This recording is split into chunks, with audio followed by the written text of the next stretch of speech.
14, and your power play multiplier is 3. Let's take another look at those winning numbers. Remember, there are multiple ways to win.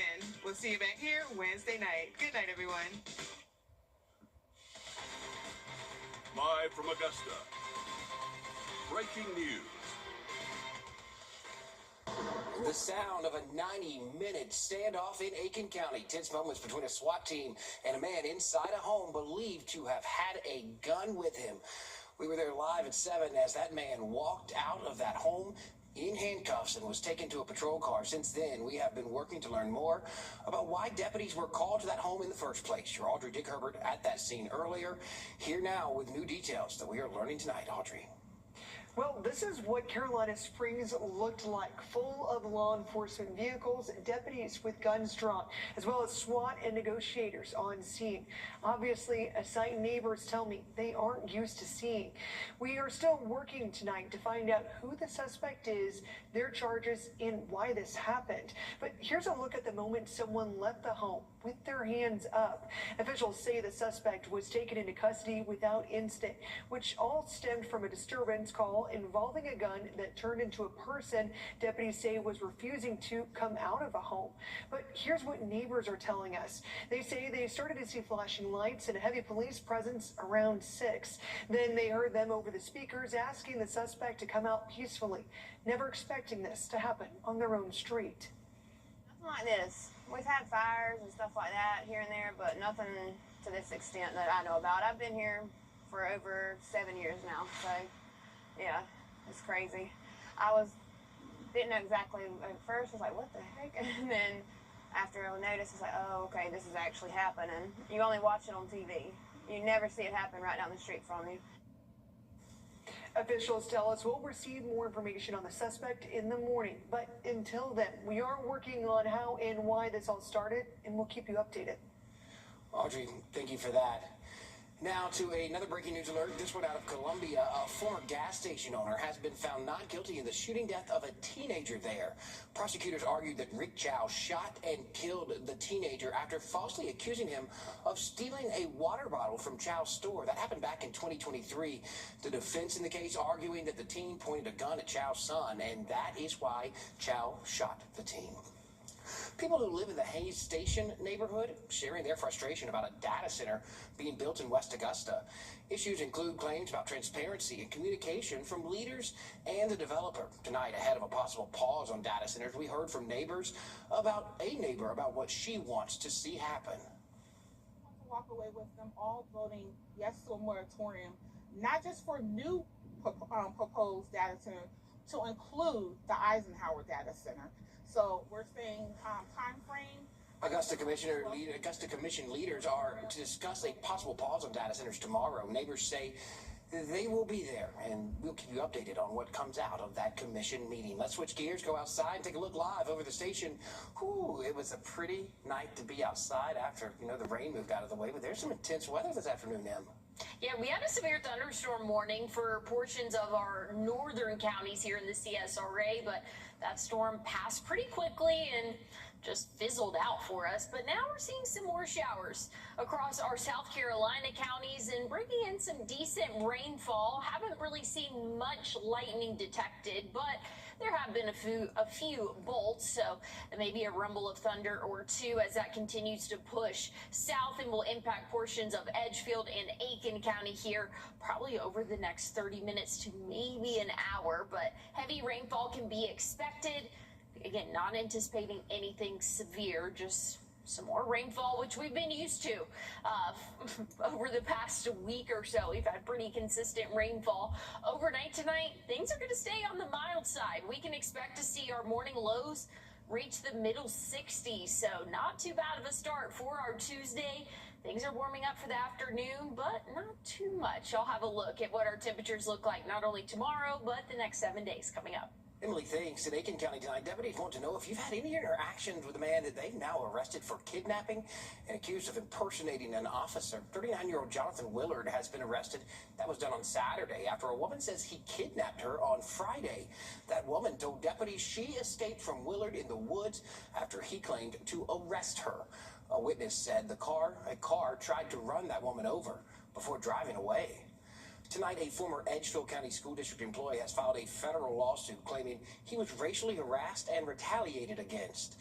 The former head custodian and bus aide at Meriwether Elementary School claims the district and a facilities director broke the law. Gregory Harris claims the principal at the school treated him with hostility.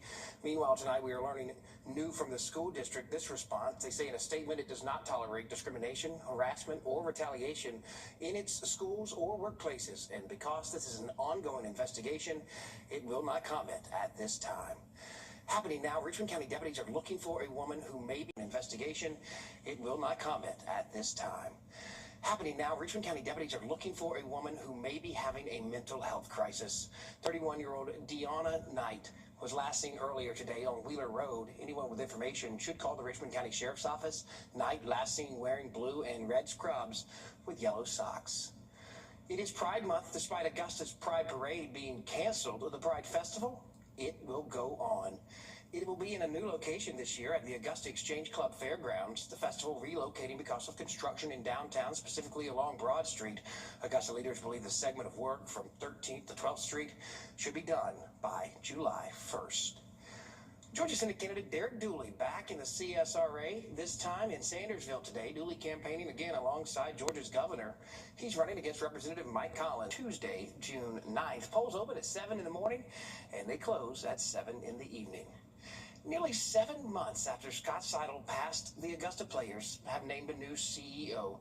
Shane Peterman is taking over the Augusta Players and the Imperial Theater. He will lead the organization as they work towards merging. Peterman should begin his new role on June 15th. The Shepherd Community Blood Center is offering World Cup tickets through a raffle if you donate blood this week. It is part of the Be the Match, See the Match campaign. The Blood Center will raffle 3 pairs of tickets this week. Donors are automatically entered into the drawing. Voting is now open for the Star Spangled Sing-Off. That's the contest we've been holding to find someone to sing the national anthem on gray stations across the U.S. You can head to wrdw.com/contest to find the entries. You can vote now through June 12th. M? Well, we're looking at a below average temperature-wise day tomorrow. Highs only reaching the upper 70s for most of us. Some spots could see the low 80s, but still not too bad of a Tuesday. I'll have a look at what's in store for the rest of the week coming up. Your change can make a change for local veterans and their families. Help support Wounded Warrior Project by rounding up at Parker's Kitchen, and we will match 25% of your donation. The entries are in. Now entries are in. Now it's up to you. Vote for your favorite Star Spangled Sing-Off performance now through June 12th. Watch the performances, vote for your favorite, and help choose our local winner here in the CSRA. Then June 18th, we reveal who's headed one step closer to an all-expenses-paid trip to Nashville to film a performance that will air across the country. Vote now at wrdw.com/contest. The Star Spangled Sing-Off, proudly sponsored by Milton Rubin. When I was in high school, I coached and a better South Carolina means a better you. Well, it is the start of June, which means it is also the start of hurricane season. Forecasters are expecting a below-average year. NOAA predicts between 8 to 14 named storms to the end of the season, some of those making major hurricanes. Experts say the weather pattern producing winds will make it harder for hurricanes. Emily can explain the science and all that in a blog, but it has to do with wind shear. Here's the director of the Hurricane Center. Going to be storms. NOAA's forecast is for 8 to 14 named storms in the Atlantic, several hurricanes, 1 to 3 major hurricanes. We're expecting very busy years in the eastern and central Pacific basins. So the main message is now prepare. This is the time to get ready. The peak of hurricane season usually comes in September. The peak of Emily's blog season, she just posted one today. And if you don't read Emily's blog, it is always informative. Where can you find it? You can find it on our website. We also have it on our weather app where you just open it up and should be the first. You know what else the weather app is good for? Being prepared for hurricane season. It's a good time to download the First Alert weather app. It will help you track storms if they head your way. Yeah, the hurricane season, or kind of what we're seeing now, these summertime pop-up showers and thunderstorms. We had a severe storm today. 'Tis the season in Georgia and South Carolina. Yes, every afternoon. You can almost always expect to see a thunderstorm or two. This evening, we're still tracking a few of those rain chances as it continues to push a little bit more towards our south and west. And again, that's going to impact portions of Aiken County, Edgefield County here. Not tracking a lot of lightning, so that's some good news, but maybe a rumble of thunder or two. So it might be a little bit noisy as you try to go to sleep. But I'm expecting this to really die down before it continues to move into our Georgia county. So just be aware, if you're in South Carolina, might get some rainfall for the next couple of hours. Starting your day tomorrow, nice and dry, a little bit breezy for us. We can expect to see wind gusts really throughout the day, 10 to 15 miles per hour, and then for the afternoon, 15 to 20, potentially even up to 25 mile per hour wind gusts. So a little bit breezy for your Tuesday, nothing too out of hand, but just kind of keep that in mind. Looking at your morning tomorrow, mid-60s. So it's going to be a mild start to our Tuesday, and it's going to be a mild afternoon. So conditions are not looking too bad as we start off our day. And then afternoon highs, I think that this model might be a little bit warmer. I think we'll be in those upper 70s for our high temperature. Some spots, especially our most southern counties, could definitely see the 80s. But, I mean, just looking up here, Edgefield 78, Saluda 77. I do think that's where most of us will be for your Tuesday. Now, Wednesday, starting off dry and pretty chilly. I think we could say 50s are chilly, especially with what we're used to with morning lows in the low 70s. So 50s, that's going to be a little bit of a wake-up call for us. As we go throughout the afternoon, though, things are warming up back into the 80s. So it's going to be that type of weather where you have the heat on in the car in the morning, then you're blasting the air conditioning in the afternoon. And same can be said for Thursday. A chilly start in the 50s, warming up into the middle and even upper 80s for our high for the afternoon. But the thing is, we're seeing dry. That's going to continue for your Wednesday, Thursday, Friday, and our weekend is looking nice and dry. It's been a minute since we've had a nice weekend for us, but I'm very hopeful that the forecast will stay the same and we can expect to see really good sky conditions for your Saturday and Sunday. In terms of rainfall totals, not accumulating too much over the next 7 days. This model always just takes a second to load, but anywhere from half an inch to potentially up to an inch. But again, that's a lot less than what we have been seeing, and that's because we have fewer rain chances over the next 7 days. We've had a very wet pattern, but that's kind of changing. After tomorrow, things are nice and dry and sunny. Wednesday through Friday, we'll keep the upper 80s in play Saturday, Sunday, but dry conditions until next Monday. Emily, thanks. Let's get you up on stories making headlines across South Carolina and Georgia tonight. New details in a deadly helicopter crash. It happened in Dawsonville, Georgia. We now know the names of all 3 people who died just hours after the couple tied the knot. The husband, Dave Fiji, and the pilot both died. Dave's wife survived the crash with just cuts and bruises Friday night. It happened as they were leaving their wedding venue, heading for downtown Atlanta. Fiji's father, also a pilot, had concerns about the weather before the helicopter took off. My son, being a pilot, he told the pilot that there is zero visibility, and there is zero visibility like this, we never fly.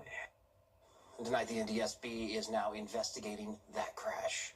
Burt Jones and Rick Jackson were supposed to meet on a debate stage today, though Green Jackets lineup, meet the namesake and see the jersey, paying homage to Augusta's rhythm and roots in sports. Done that. My husband was in a pretty serious accident, which led to my husband actually passing away, which was very hard on our family. I was 16 years old. It was incredibly traumatic. Being able to take the burden off of you guys to handle the legal aspect at least gave y'all a chance to kind of get through those first several years. Austin and his team fought to the end. I'm so thankful that I found Austin. If you've lost a loved one because of someone else's negligence, call Austin Jackson. Somebody texting and driving just blasted into the back of the car with my whole family, and everything about the law firm's been phenomenal. If you're injured, come to George Sink's law firm. It's worth it. At George Sink Injury Lawyers, we fight so you don't have to. First Alert Radar, powered by Jim Hudson Automotive Group. On your sideline. Sponsored by Chandler Law Firm. Well, these guys are putting a new spin on their look this month with a special identity that shines a spotlight on the city's deep roots in soul music. So naturally, they went with the Augusta Soul, the pinks, blues, purples, with the spinning records, inspired by the city's musical legacy and some of its most famous artists, honoring James Brown and Sharon Jones, who shaped music here and especially worldwide. The Green Jackets will debut Augusta Soul on Friday, June 19th through Saturday, June 20th at SRP Park. I think we have a lot of jerseys that come through, so I feel like it's not too hard, but at the same time, it is exciting as the days lead up to it. I love it. Yeah, I saw the jersey and I got excited myself, so I think everybody else will be too. I always like to see when they like the jerseys too, because they're going to be the ones wearing them. So on Juneteenth, the first 1,000 fans will get an Augusta Soul bowling shirt. Over in the Atlanta Regional, all Tech had to do was escape the bottom of the ninth, leading by one. Runner on second.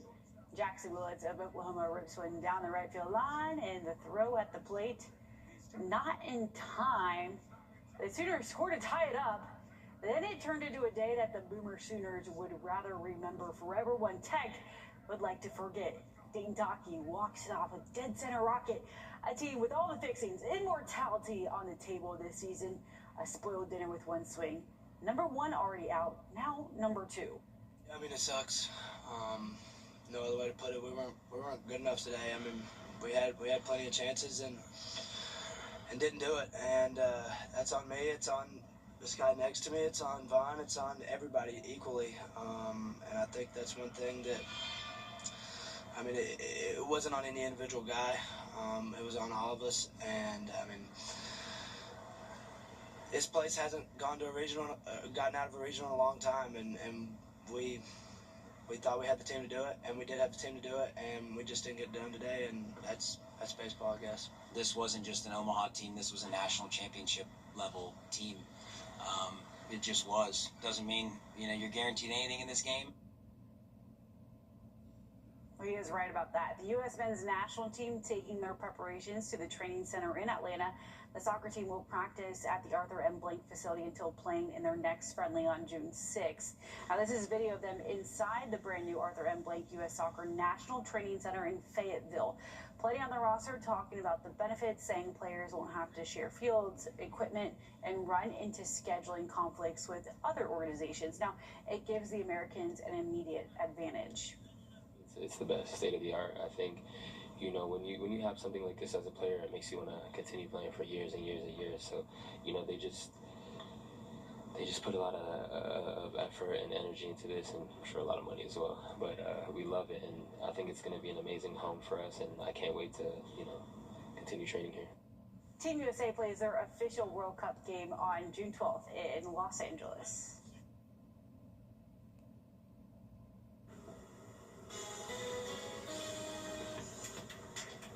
Well, looking at your what to wear forecast for tomorrow, still want to have the rain gear, but much drier conditions in store for the middle of the week. I'll have a look at your 7-day forecast one more time coming up. Time and Temp, sponsored by Riverside Heating and Air. For comfort, you can count on cool Riverside Heating and Air. Now offering 60-month no-interest financing on new system replacements. Stay comfortable with Riverside Heating and Air. You have wall cracks, sagging floors, or musty smells? Call Canty Foundation Specialists for solutions to protect your home and family for years to come. Why did the house fall down? I don't know. Because he didn't call my dad. If it's changing now, you'll see it right here on News Talk 22. Always live. breaking details this morning, but always here with the updates you need. With no added stress. News 1226, weekdays from 4:30 to 7 a.m. Just search WRDW+. Foundation problems start small, but will only get bigger and more expensive. Canty Foundation Specialist is the trusted expert for sinking foundations and settling concrete. Foundation problems don't get better over time. They get better when you call my dad. Here's a current look at the radar. We now have a special weather statement for the next 15 minutes or so. That includes portions of Aiken, Bamberg, Barnwell, and even Orangeburg counties. And that goes, again, until 11:45. That's for roughly 50-mile-per-hour wind gusts. So, again, not quite severe criteria, but still a pretty heavy thunderstorm moving through the CSRA. Our South Carolina counties are at that greater chance of seeing those showers and thunderstorms this evening, but it is starting to dip a little bit more south and west, so can't rule out our central counties here in the CSRA and even some of our Georgia counties over the next couple of hours. So just be aware, could see a few raindrops, maybe a rumble of thunder or two possible this overnight as well. But looking at the next 7 days, we're keeping rain chances tomorrow, but drying out significantly Wednesday through Friday, sunny and a little bit cooler. That sounds great, Em. That's it for us at 11. The news is always on WRDW.com, and the morning show starts at 4:30 a.m. Good night, everybody. I think Lindsey Gray